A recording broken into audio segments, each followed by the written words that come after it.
From the Library of Congress in Washington, D.C.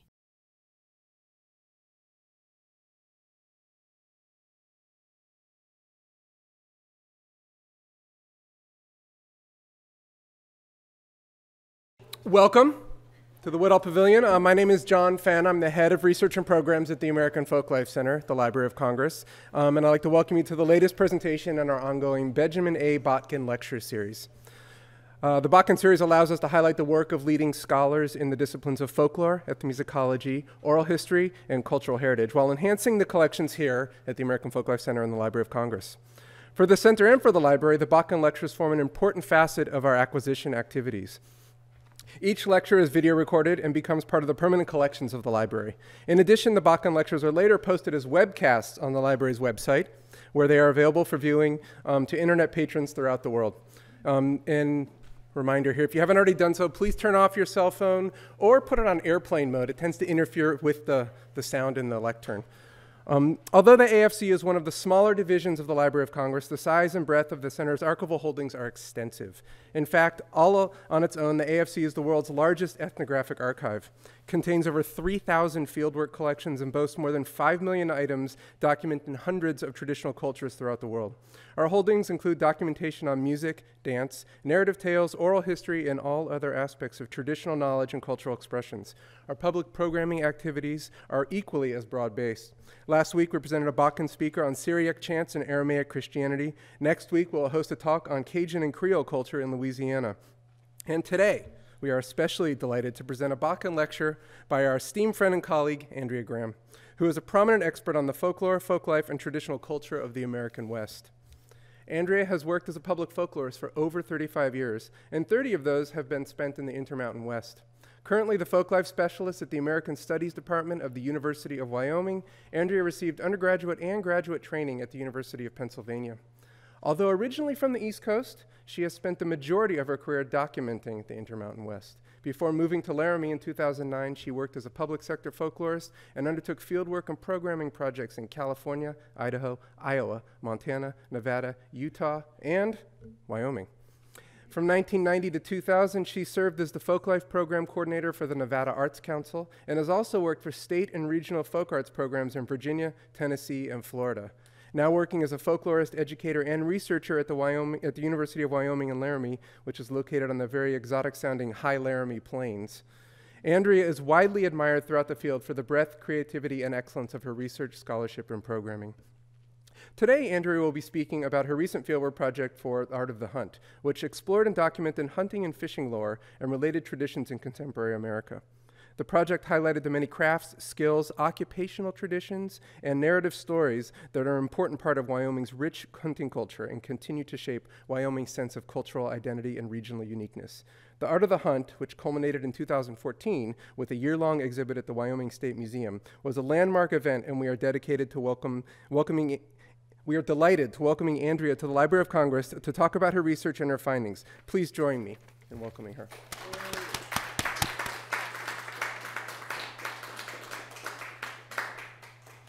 All right, it's a treat to be here and see some of my friends out there and some Wyoming folks. I talked to several Wyoming folks. Anyone else from Wyoming or lived in Wyoming? Okay, it's a small contingent. So how many of you are hunters or have ever hunted? We got a few, okay. Or fished? A lot more people have fished. Okay, it's much easier, less gear intensive to go fishing. In Wyoming, in a room like this, probably at least half of the people would put their hands up and say they were hunters, maybe 3/4. In some towns, it would be everybody. It's an enormous part of the culture in Wyoming. It's a big state, lots of wide open spaces, lots of public land. About 50% of the land is public. And with a more recent history of non-native settlement. Laramie, where I live, is celebrating its 150th anniversary this year, so that's pretty recent compared to the East Coast. So all over Wyoming, you will see things like this, collections of photos. Let me get that arrow out of there. people's hunting photos that they will post in, this is a little store in a town called Aladdin. You'll see them in cafes and motels. The tire shop where I got my tire changed in Laramie has a whole wall of hunting photos. It's just what people do and what they show off to their community. I myself am not from a hunting background or hunting family. As John said, I'm originally from the East Coast. We weren't hunters. It just wasn't part of my environment. So the first I really remember being aware of how important hunting was, my first job out of grad school was in rural Southwest Virginia. And I learned that schools were closed on the first day of hunting season in the fall because half the kids wouldn't have shown up. That was more important. That didn't happen in suburban Philadelphia. But it does happen in Rock Springs, Wyoming. I saw this sign in the cable company store. It's like, we're going hunting, we don't care. It's more important than your business. So that's the nature of how important hunting is in these communities. So I was a total outsider to this world of hunting and fishing. I've fished a little bit, but never hunted, not really interested in hunting myself. I don't mind if other people do it. So there's advantages and disadvantages to being that much of an outsider when you're doing field work. You can kind of go in and say, I don't know anything, and you'll get a lot of you can ask really dumb questions and sometimes get really good answers that someone who did know the culture maybe wouldn't even think to ask. So that can be an advantage. And I think and I was very upfront, said, I know nothing about this, explain it to me. And the fact that I was a woman, I think, also helped. People didn't expect me to know anything about hunting, although there are a lot of women hunters, and there's an increasing number of women hunters. But people were very polite and answered my questions, and who knows what they said after I left. Like, who was that? So a little bit of background on Wyoming, for those of you who don't know. It's one of those big square states out west. It's the 10th largest state in size. It is the least populous state. There are fewer than 600,000 people. That's fewer than live in DC. And that number is actually dropping because there's a big bust in the energy industry and people are leaving. It's the second least densely populated after Alaska. So there's tons of open space. Original inhabitants in the north were the Crow Indians on the Montana border, the Lakota into South Dakota, but their territory included eastern Wyoming, and then the eastern Shoshone and the northern Arapaho were tribes there. So I think you can see kind of just west of center is the Wind River Reservation. That's Shoshone and Arapaho territory today. Yellowstone National Park is in the far northwest corner. Grand Teton is just south of it, and the town of Jackson. The capital is Cheyenne, which is in the opposite southeast corner, almost into Colorado. Laramie is 50 miles west of that. That's where I live at the university. It's the only four-year university in the state. Then Casper used to be the biggest town. It was a big oil town in the center of the state. You can kind of see the Rocky Mountains run diagonally through the state. In the north central part, the Bighorn Mountains, the area between there and Yellowstone is called the Bighorn Basin, where the town of Cody is. I did a bunch of field work there, so I'll be referring to the Bighorn Basin. Green River and Rock Springs are in the southeast. So those are sort of some of the key locations. And I'm just going to sort of take you along on my fieldwork travels, which started in the northeast corner in Crook County, the town of Hewlett, which is the closest town to Devil's Tower. It's up in that corner. So I was hired in 2007 by the Wyoming Arts Council to do just a fieldwork survey in that county. And I have to credit Annie Hatch, who is the folklorist with the Wyoming Arts Council. This project really is her idea. She came up with it. And she and I worked very closely together. This whole project was a joint project between the Arts Council and the university. So I wish she could be here too. It's definitely her baby. So she had just hired me to do just a field survey up there. So I was driving down Hewlett's Main Street, the one-block Main Street, and saw a little building with a sign that said Deer Creek Taxidermy. So, well, that would be interesting. That sounds kind of folk. So I walked in and saw these sort of ghostly animal forms. These are called mannequins. They're the foundation for taxidermy that you put the skin over. Come in all different kinds of animals and shapes and sizes, but it was kind of a spooky thing to walk in and see these. And then I met J.R. Butler, who was the proprietor, the taxidermist. And I was introducing myself, and as soon as I said I was from the Arts Council, he just lit up, like, oh. Usually when I'm doing field work and I say I'm with an arts organization, if I'm maybe in a quilt shop asking about quilters, if I say I'm from an arts council, they immediately try and send you to the painter up the street, like, oh, that's the artist. They don't think of themselves as artists. And you have to convince them that, no, I really am interested in your quilts. But JR said, oh, I'm so glad the Arts Council recognizes taxidermy is an art form. It's creative. You want to bring the animals to life. He was just all over that. So he was thrilled to be interviewed by the Arts Council. So he likes to, the poses of an animal, this what's called habitat that he really likes to use, these pieces of wood and rocks and plants to make a setting for the animal. All of that is creative to him. So he was a great person to interview. And he has 3 sons, and he's been teaching his kids. This is one of his kids, Austin, who was in the shop. He's now in high school or college probably, but he was totally into taxidermy. He would help his dad with the skins. He had done some small pieces and won awards.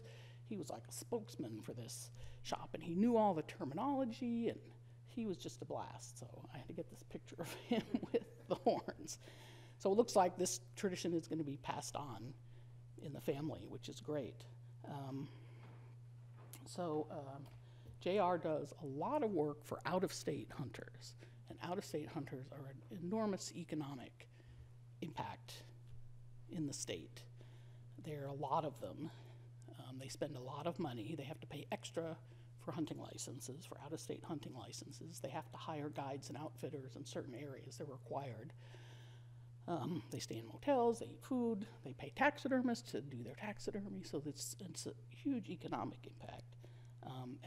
So they will leave their trophy with JR, and the food, there's a program, I think, through Game and Fish where they can donate the meat to food banks, because wasting meat is a big no-no. I mean, if somebody goes out and kills an animal and just takes the head and leaves the meat, Game and Fish will track them down.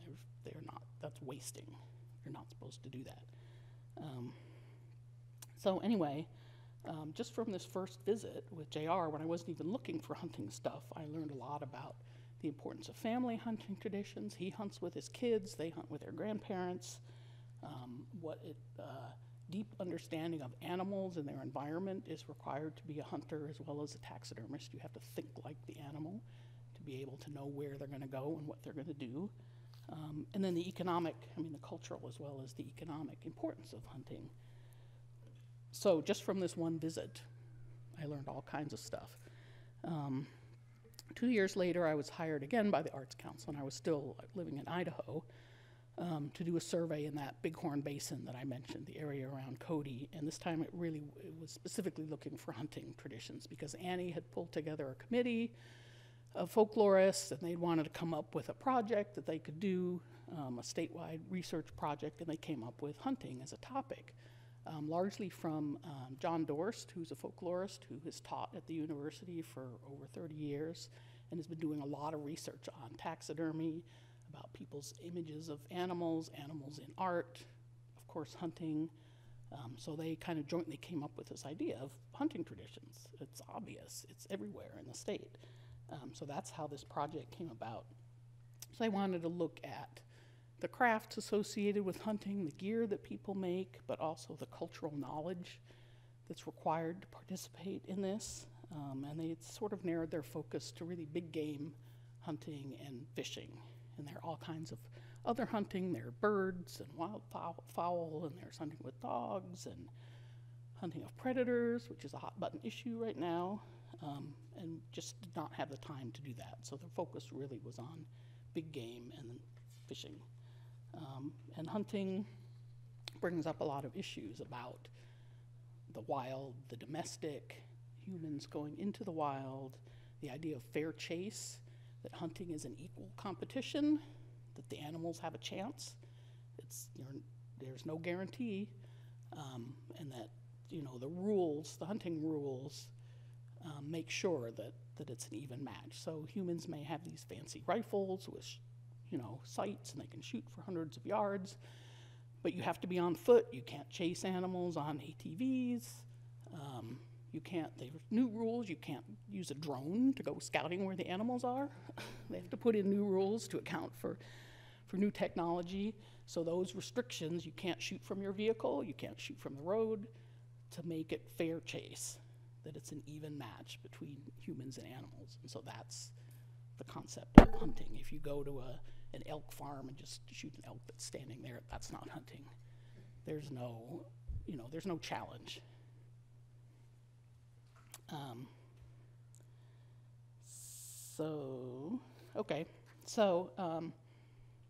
The other thing that hunters are very aware of is that they are taking a life to benefit their life.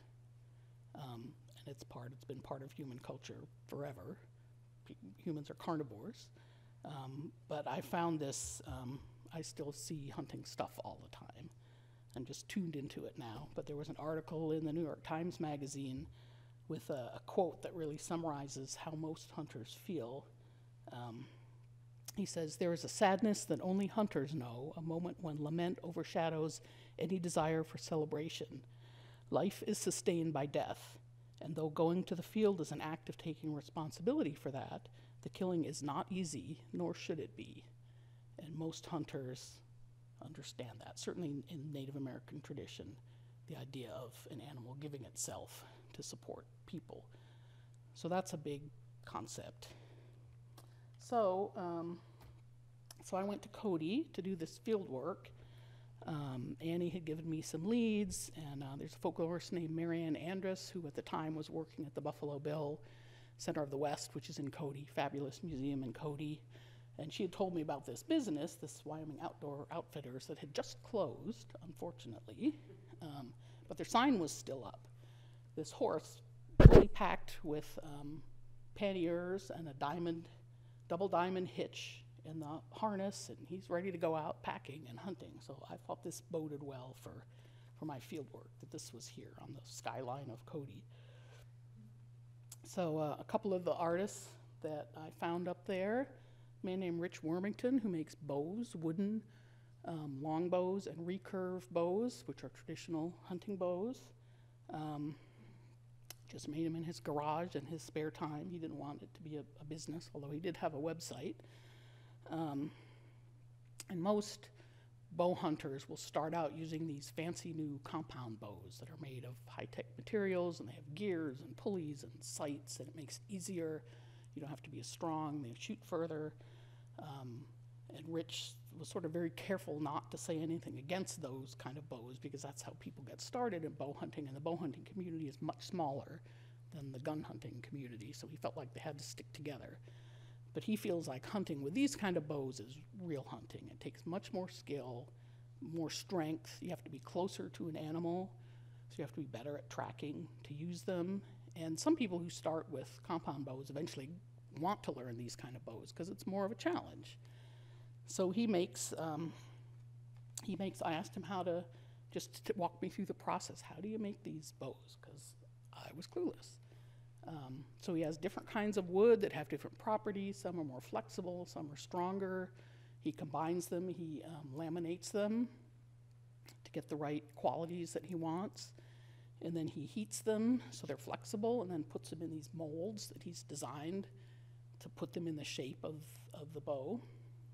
And then once they're taken out, they have to be sanded and finished and tested and gotten to the right strength.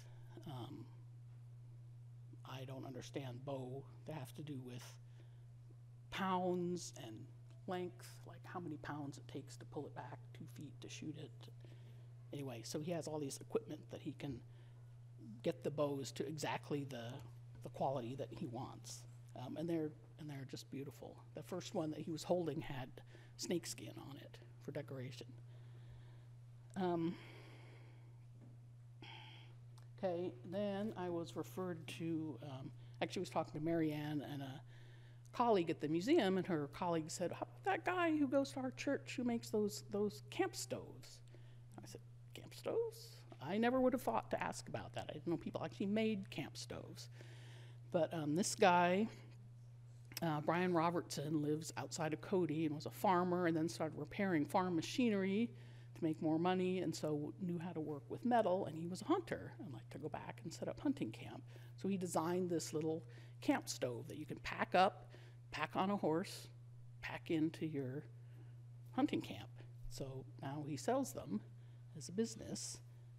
He also makes bear-proof food storage containers and trash cans that are used in campgrounds, Forest Service campgrounds, and they have to be certified bear-proof. So how do you certify that something's bear-proof? You throw it to the bears and have them tested. So they take it to, there's a Bear and Wolf Discovery Center in West Yellowstone.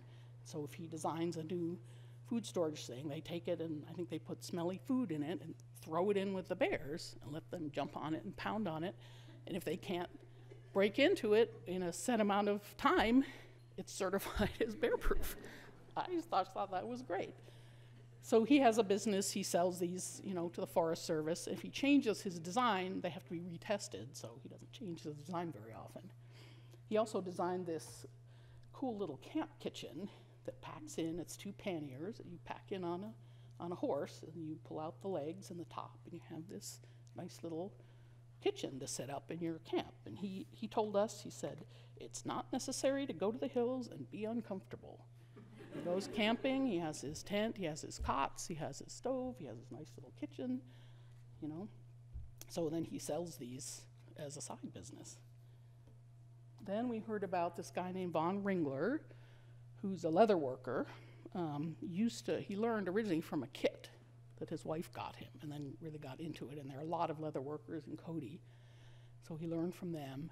And he used to have a storefront, and he said there was too much wasted time, people coming in and taking him away from his work. So now he lives about 30 miles north in a little place called Clark and has his own shop. And he specializes in holsters and gun-related, like cartridge belts and rifle scabbards. And you'd think that'd be a pretty specialized thing to do in leather work, but he makes a living at it. He actually has a couple people who work for him. He has a website. He'll do custom orders. People have special guns. He has a whole collection of wooden dummy guns of different kinds that he can use as models for these holsters. He invented something he calls the Wyoming combination holster. So you can wear it either over your shoulder or on your hip, depending on what you're doing. He sold 1,000 of these, over 1,000, because he had his number 1,000 that he had numbered. And so I asked him, where do you sell these? Do you sell them around town? He said, oh yeah, there's a outdoor store in Cody that has a bunch of stuff. And I said, I was in that store and asked the clerk, do you have any locally made gear? And he goes, no, I don't think so. And Vaughn just laughed. He says, I have a whole wall of stuff in there. Sort of standard holsters and cartridge cases, and I think he had some cell phone holsters. So I started looking around the store, trying to find some more local stuff, since the clerk obviously didn't know, and came across these ice fishing jigs, which is something else I wouldn't have thought about. But ice fishing is very popular in Wyoming. We have lots of winter, and people don't want to stop fishing in the winter, so they ice fish. So this was a local couple that just had this business making jigs, and they're based on lead. They had molds where they formed the lead pieces that are sort of the base, because it needs to sit down there under the ice, and then they decorate them with deer hair and fluorescent colors. And so Annie and I went back later and interviewed these guys that made these ice fishing jigs. Then I was down in Thermopolis, which is in the southern part of the Bighorn Basin, and walked into this farm and ranch supply store and saw these pack saddles, which are pretty snazzy for pack saddles. Usually they're pretty basic. They're just the bars that go on the horse and the things at the top, especially the one on the left that's all leather. So I found the store owner and said, who who made those? And he gave me the name of the people who had made them, but then he also said, my wife, Cindy Denton, does leather work too. She's in the back of the store doing some stuff. Do you want to go see her? Yes, of course I do. So I went back there, and she just does small projects, things like belts and shaps, and she was working on, these are saddle pockets that go on the back of a saddle to just carry your little gear in when you're hunting or whatever, and of course it has an elk on it, so these are used for hunting. So that was fun to see her very small scale leather work. And then I went down to see Tex and Dale Frazier, who make those pack saddles in this little tiny shop.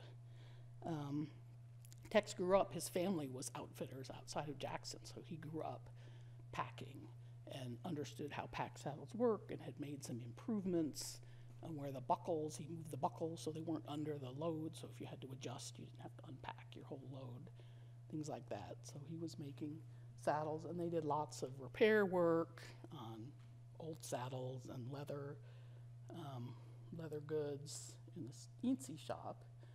And Dale makes panniers out of nylon and that kind of stuff. So here's a couple. This is usually what pack saddles look like. He said the fancy leather one he had made for the Forest Service or someone with the Forest Service. But these are the two basic kind of pack saddles. The lower one is the crossbuck, which is sort of the standard, just two cross pieces of wood that you can hang stuff off of. I'm sorry, I keep hitting this. And the other one is called a Decker saddle, and those aluminum parts are manufactured, so you have to buy them and then put them on the bar. Some people prefer one or the other for the way they pack. So that was my adventures in the Bighorn Basin. Found lots more people who make hunting gear.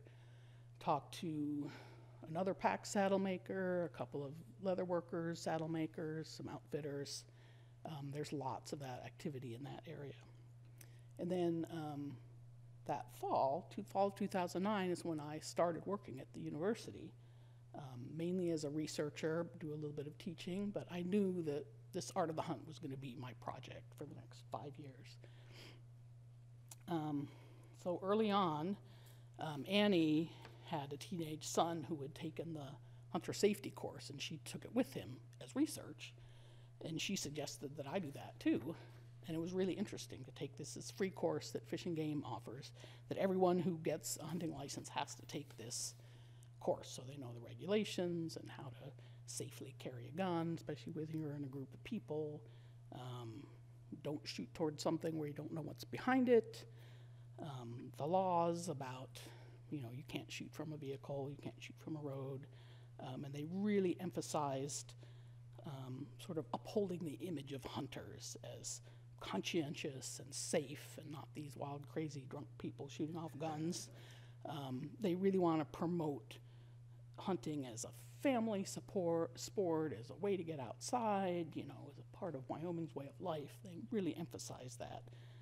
So I passed the course and got this little badge. And here is a guy talking about a hunt and sort of what it means to do a good ethical hunt. Oops.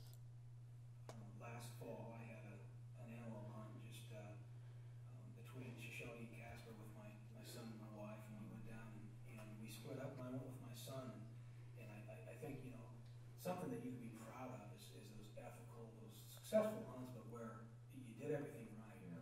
We've been out sighting the rifle, making sure you could handle it. He's a very good shot. Making sure we were prepared. We had our licenses, yeah. And we had our hunter safety cars. We had our hunter orange so that we were visible and safe. And we went down and we glassed the antelope, and we using binoculars to view them and try and figure out which one we wanted to go after. And we made a choice, and we started stalking them, and actually bumped into a couple different groups of antelope, and which we got a little sidetracked on, but my son said, no, I really want to go after that one we saw. And we laid in wait for him. He was out too far, and we laid there and we talked, and finally they started moving our way, and they moved up, and in one shot, he had it down, he had a split split-second opportunity to make the shot, and he was prepared, and he did it, and it went right down, and it was clean, it was ethical, and tasty at the end of the day. It was really, really good. And actually, we don't have a lot of mounted wildlife in this house, but we have his antelope on the way out. You can look up on the wall and see it, and it's the memory of that hunt because it was clean. It was the way it was supposed to be done, and you can do it, and that's what makes it even sweeter than rolling down the window on the highway and shooting a great big buck that might go into the book. It might be some kind of record, but that's not much of a memory, and it's not a fair chase. So that really encapsulates what the state is trying to promote and what the vast majority of hunters, how they hunt. This guy was a singer, and we had sent one of our grad students out to interview several singer-songwriters if they had written songs about hunting or fishing. And so this student took along another student, Peter Gibbons, to take photographs. And he came back with these wonderful photos, and we realized that Peter was a fabulous photographer. So we later recruited him the next summer, gave him an internship with the Arts Council to go out and take portraits of the artists that we were going to include in our exhibit. And so all of the really nice pictures you see in this are his. They're not mine. He's like this one portrait he made of Audra and Mike Draper, who were knife makers. Audra studied with a master knife maker, and she actually has master knife maker certification. It's this whole process, and she's been teaching her husband Mike to make these knives. So they start with just plain steel and forge them down and make knives. This is one of hers. Damascus steel, which is layers of different kinds of steel that are hammered together and relayered and layered and layered, and then when you cut them, they make these beautiful designs. They look like topographic maps. Really beautiful stuff. So this is one of Audra's knives. This is Al Darlington, who's a fish taxidermist, which is pretty specialized. But he has a full-time business doing this. He studied art at the university and sort of fell into a job with a taxidermist and eventually took over. But fish, when they're dead, they lose their color. The colors fade. So you have to repaint them if you taxiderm them. So that's his art background comes in handy, being a fish taxidermist. Plus, he's a great guy. Charles McCall is someone from Cheyenne, used to work for Fish and Game. He helped us very early on. He's hunted all his life and fished, especially fishing. He loves fishing. He makes flies. He's taught fly tying. He likes to use natural materials like feathers and deer hair. And he took us out ice fishing, which was great. I had never been ice fishing. I wanted to see what it was about. And we had a videographer with us. We'd been shooting little sort of video portraits of these artists that we had hoped to use in our exhibit. We ended up not being able to because it was too expensive. But we have these videos. So let me see if this will play. We're at Crystal Reservoir right now, and we're getting ready to unload our gear and go down and see if we can catch a fish. I'll grab the auger and I'll go out about 10 feet, and then I'll drill a hole and check to see how thick the ice is.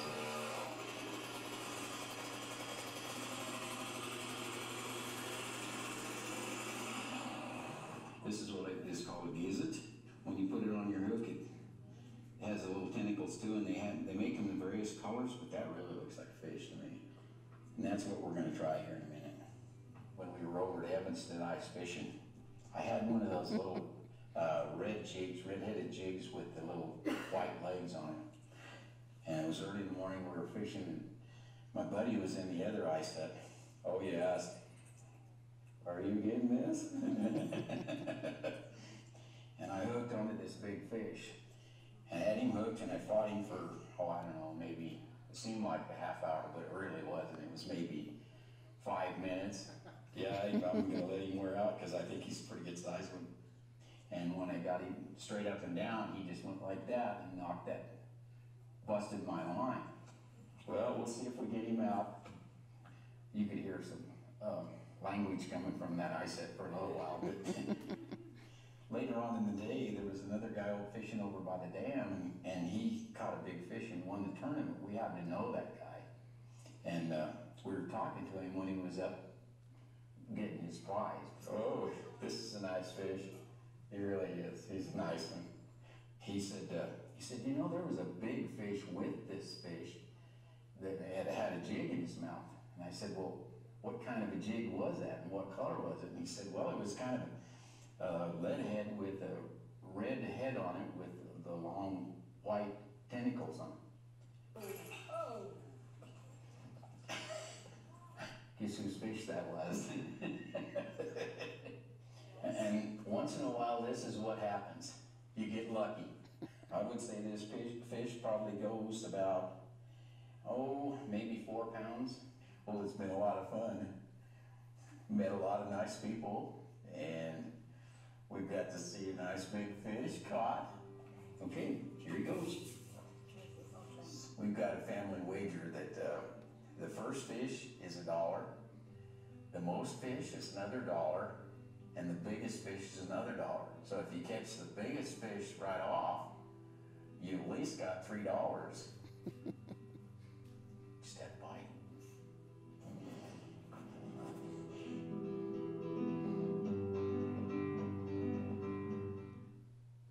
So that was a lot of fun.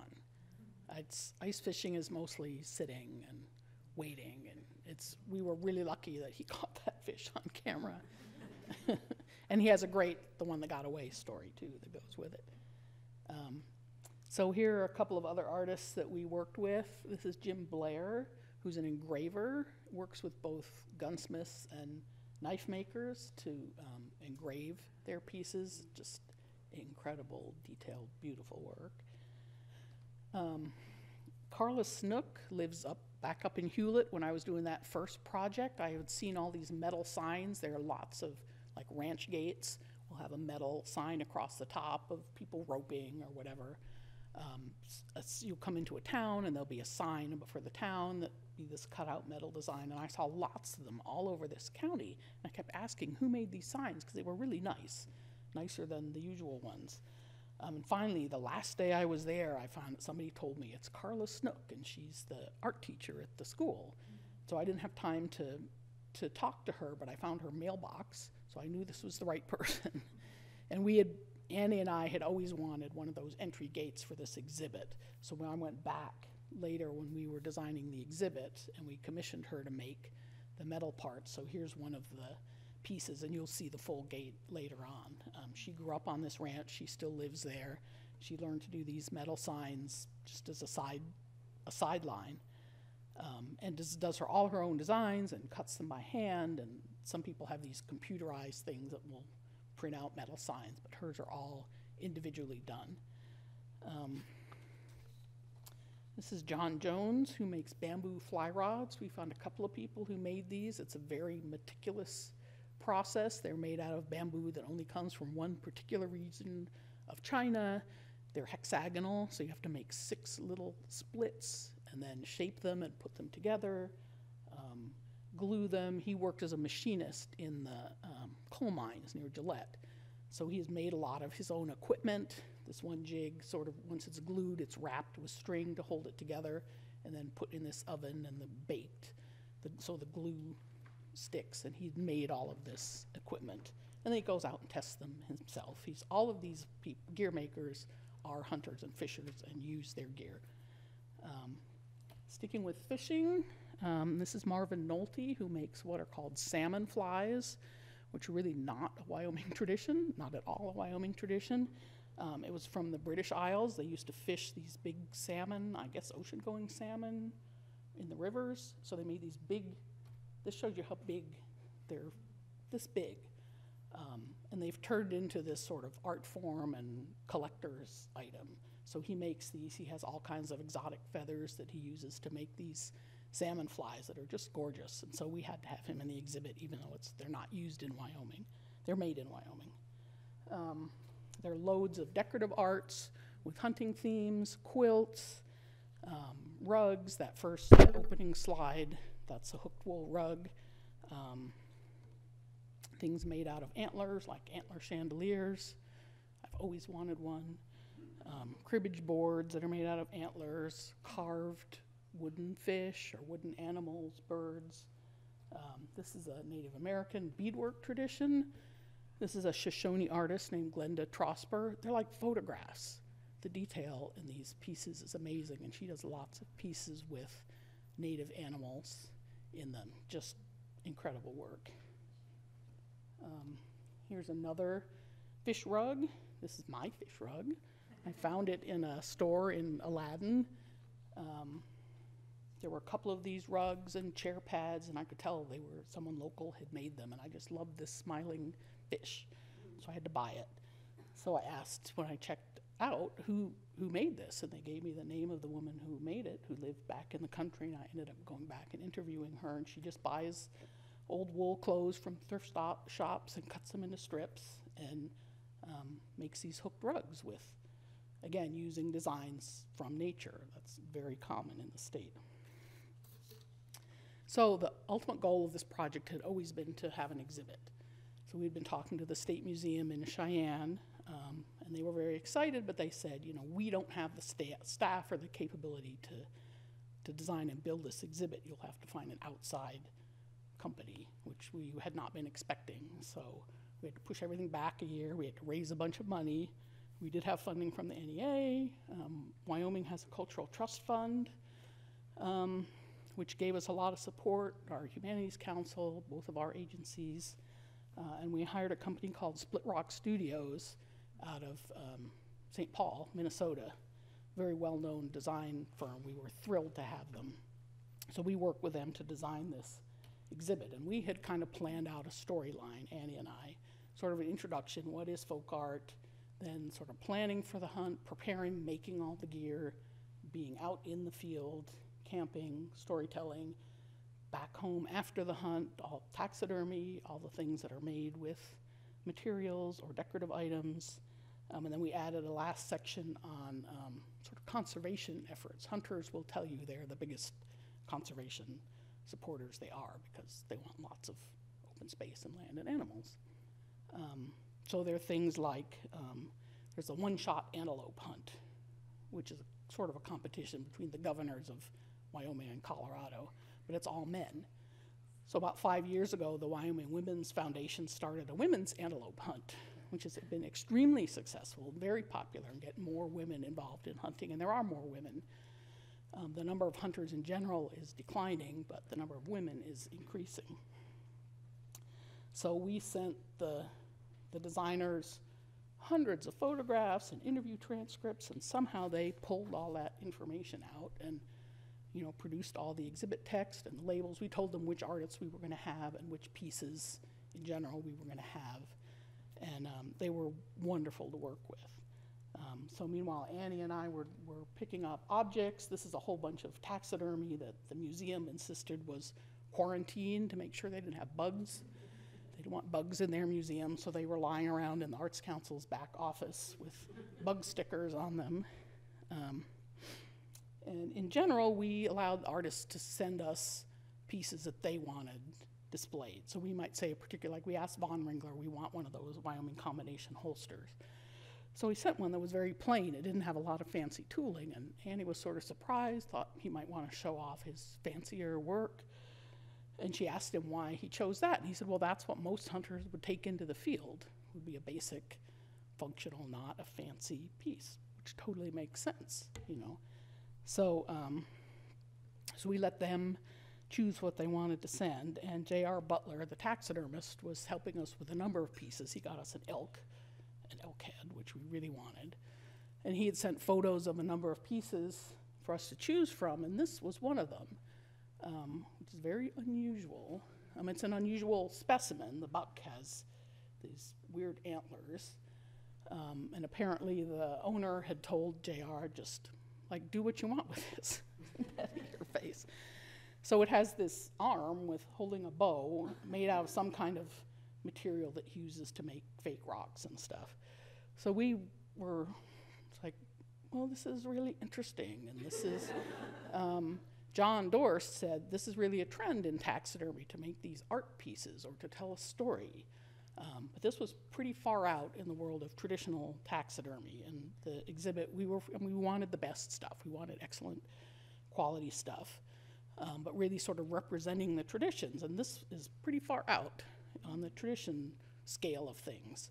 So we talked about it. We were afraid it would be too distracting from the rest of the show, that this would end up being a focus, and went back and forth about it, and finally wrote him back and said, here are the pieces we want, but I don't think we can really use that piece on the pedestal with the arm. And he was very upset. He really wanted this piece in the show because he considers himself an artist. This was something where he was really artistic and wanted to show this off. And an artist wants people to look at his work and go, wow. And we wanted people to go, nice taxidermy, not be distracted. But he convinced us to include it in the show. And he had been so helpful to us. So he and his son were loaded up a van, and they brought all their pieces down to Cheyenne, and including this giant elk. So we unloaded the van, and this piece wasn't in it. And we asked him, we said, well, how about that piece with the arm? And he said, oh, there wasn't room for it with all the rest of this other stuff I was bringing, so I didn't bring it. So we were like, that solved that problem. But it raised a lot of issues. What is traditional taxidermy, and what is the direction of taxidermy, and who decides? You could do a whole exhibit around this piece and talk about all of these issues. It just wasn't something we were expecting to deal with. So once we got through all of that, this giant moving van showed up from Minnesota just after the 4th of July with all of the exhibit stuff in it. And they had 3 people on their crew there who came with it and unloaded everything. They had built all the cases, and some of the pieces were too big to go in the freight elevator, like our mule, whose name is Art. They had to carry them up through the museum, and the visitors got a big kick out of that. So they were there for 2 weeks, 7 days a week, 12 hours a day, doing this installation, and Annie and I had to be there the whole time because there were all kinds of little decisions. Which label goes with which fishing rod, and where do you want to hang the elk? And so it was pretty intense. And we have a Facebook page called Art of the Hunt Wyoming. We haven't posted for a while, but it's still there. And I've been taking photos of the installation and posting them and trying to get excitement about the exhibit. So they had brought in this guy to hang murals for a couple of days, and so I posted this picture that included the mule.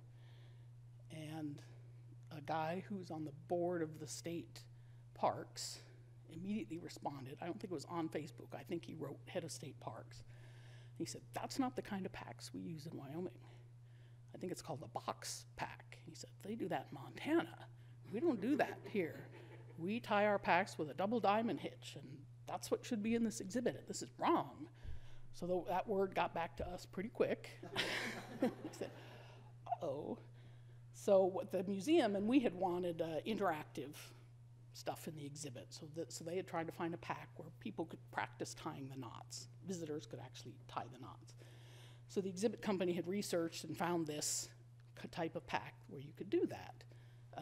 But we didn't double check, which we did with most other things. If they had sent us this information, we should have gone to a packer and say, is this accurate for Wyoming? We didn't. So this guy said, this is wrong, you can't do this, I'm going to tell all my friends not to come to your exhibit. And so we had to scramble. The museum really wanted to keep the hands-on part, and we said, no, we have to, the people we want to come to this exhibit are the people who will know, the people who are hunters and packers, and if they see something wrong, they will let us know, and we have to do it right. So we took the packs off, and for a while we thought we would just leave the pack saddle so people could see it, because if it's got a pack on it, you can't see it. But then once the exhibit opened, the museum found that people were putting their kids up here and taking pictures of them. They said, no, we cannot have that. So we got in touch with a packer friend of ours, Ollie Hill, and we had to buy all this gear and had him pack it properly and tie this double diamond hitch, which is beautiful.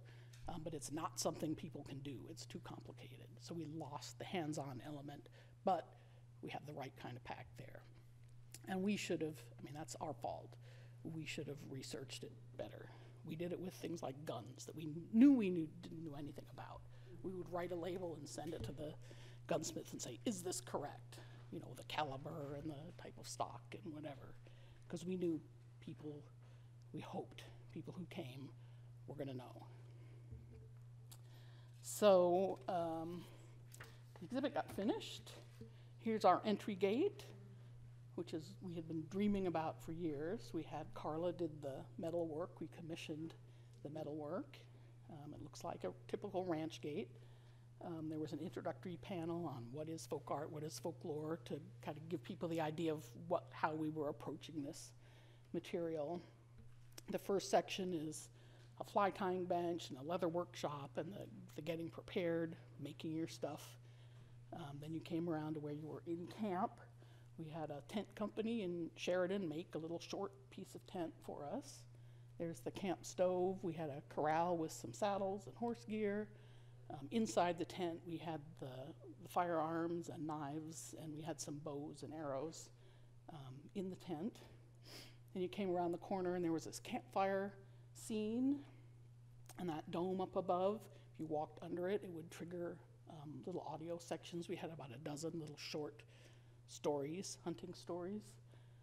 Then you came around to the back home, all of the taxidermy, the decorative arts, the quilts, the wood carving. Here's looking the other direction. We had a little cafe table with a menu with some recipes for cooking game. So we had an opening reception, 1st of August. About a dozen of the artists came, including Tex and Dale, posing here with their photograph that was made into a directional sign. The caterer's husband was a hunter, so we had venison and trout for refreshments at the opening. And then we had another reception for legislators at the beginning of the year. They only meet early in the year.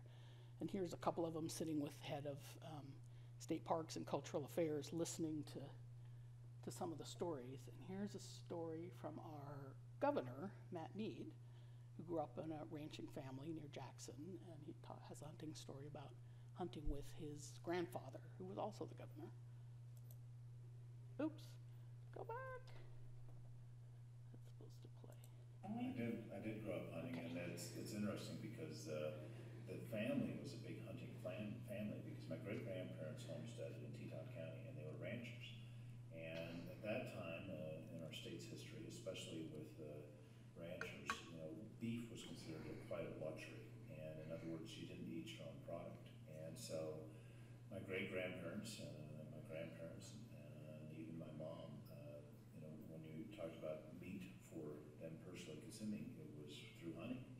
And whether it was elk, antelope, moose, that's how they fed themselves. They didn't go butcher the fat steer. They took care of themselves through hunting. And so from an early age, that was instilled in me, and the value of hunting is it's not only great recreation, it's not only great for getting around and seeing Mother Nature's wonders, but it's really a way to sustain yourself. And I can't remember how old I was, but I was young, and my first hunt was with my grandfather, Cliff Hansen, and it was the day before Thanksgiving, and we went out on the ranch to a place where we have spring creeks, and so they're open water, and he had a big side-by-side double barrel shotgun, and he was worried that I couldn't stand and shoot it because he was worried it'd knock me down. And so we snuck over the creek, and he had me sit down, and then he sat behind me to brace me. And a mallard came by, and I didn't wait for the mallard to fly. He wanted me to make sure I hit the bird, and I did hit the bird. And then he made a big production of us cleaning it, and then we had it for Thanksgiving. And as a little kid, that was a big deal for me. It's a great hunting story. And the governor, he was really excited about this project. I think he came to see the exhibit. I mean, it's right across the street from the Capitol, so we never heard specifically. But And then in conjunction with the exhibit, we did a series of artist demonstrations and panel discussions that were funded by our State Humanities Council. So here's Rich Warmington with his bows and the various stages of production so people could see the process. This guy, Ty Halleck, we actually didn't know about when we put the exhibit up. He decorates coolers and tackle boxes with these drawings of fish that he does with Sharpies. And these are just great, and we definitely would have had one in the exhibit, but we didn't know about him in time. But we had him at one of our demonstrations. Karen Mott from Lander, she raises sheep and processes it, and then she makes cinches for saddles. So she has this jig that she made up, and she's making a cinch out of her wool. This is Ollie Hill, who packed our mule. He had this funky horse that he made, but to show how you pack an animal for going back into the backcountry. And then we had 4 panel discussions. The first one was taxidermists that John moderated. We had one with guides and outfitters. We had one with family traditions, and we had one with game wardens.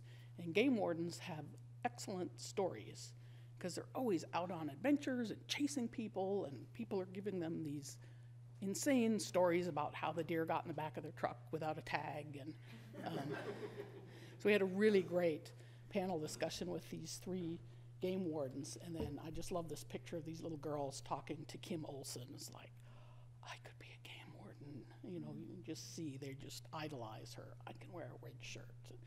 And these are the same kids in the picture with the bowmaker. I realized when I was putting this show together, it's like, that's the same family. So I assume they're a hunting family and came to several of our productions.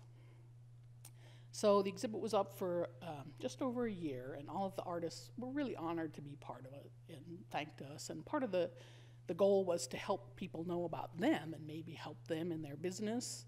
I don't know if that actually happened, but they were all really pleased to be included.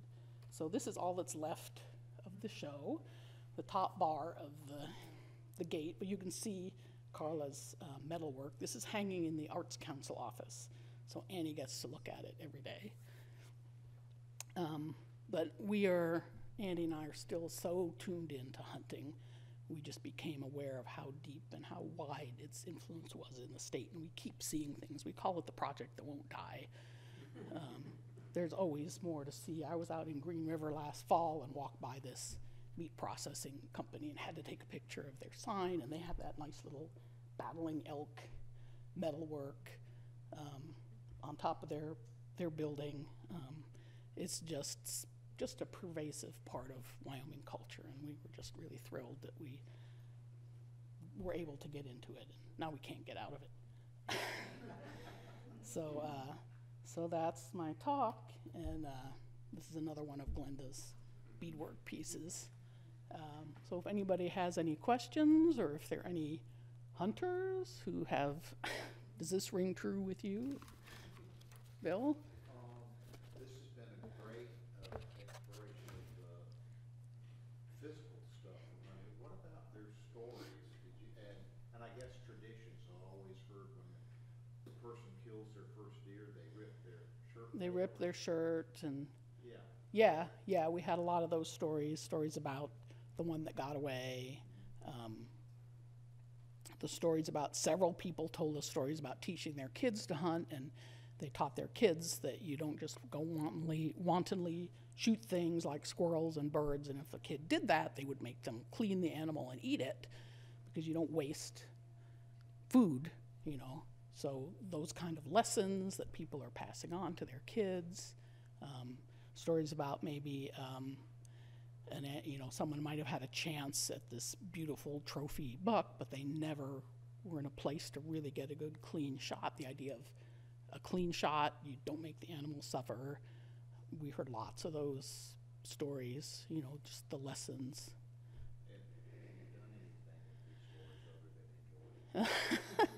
They're in our archive, in our collection.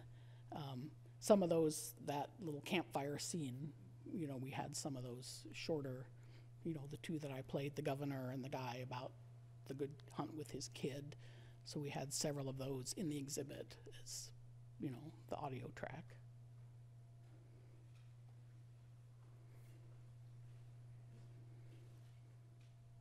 Do the same families tend to be both hunters and fishers, or are they one or the other? There are a lot more fishers, just because it's simpler to do, less equipment. Somehow killing a fish is not the same as killing a deer. You don't have to deal with. So there are a lot more people who fish. I would say most hunters probably also fish, but not necessarily fishers also hunt. Hunting is a pretty big undertaking. Is catch and release common with ice fishing? Apparently. Yeah. One of the things that's common among hunters in this area are supernatural stories. I don't know if you've run across those kinds of stories where the legends of the area get bound up with the hunter's lore. Like, you know, a dog and it gets excited and they think they're going after game and the hunters are running after the dog as fast as they can. And the dog runs into a graveyard and then sits down and howls because whatever was chasing Isn't there? Yeah, they're sort of legendary animals that people see for years and sort of really don't want to kill because it's this majestic giant beast. And yeah, so I'm sure there are those. Yeah. Is that a bag? Yes. Yeah. Did you deal with buffalo hunting at all? Are there buffalo? Do people hunt buffalo? Yeah, they're not really wild. I mean, the ones that roam are in Yellowstone, and you're not allowed to hunt in Yellowstone. The tribes have some. Thanks for coming. The tribes have recently reintroduced and gotten their own herds, and I think they maybe sell licenses for a few hunts on the reservation. But they're generally not out wandering around. There's bison farms where people raise them for their meat, but they're not out roaming around generally like they used to be.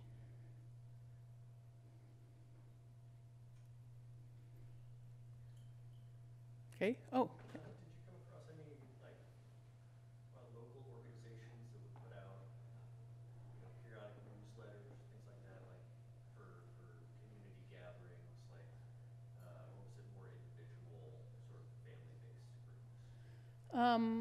Some of both. There are a number of communities will have like game dinners where people will bring in their wild game prepared in different ways.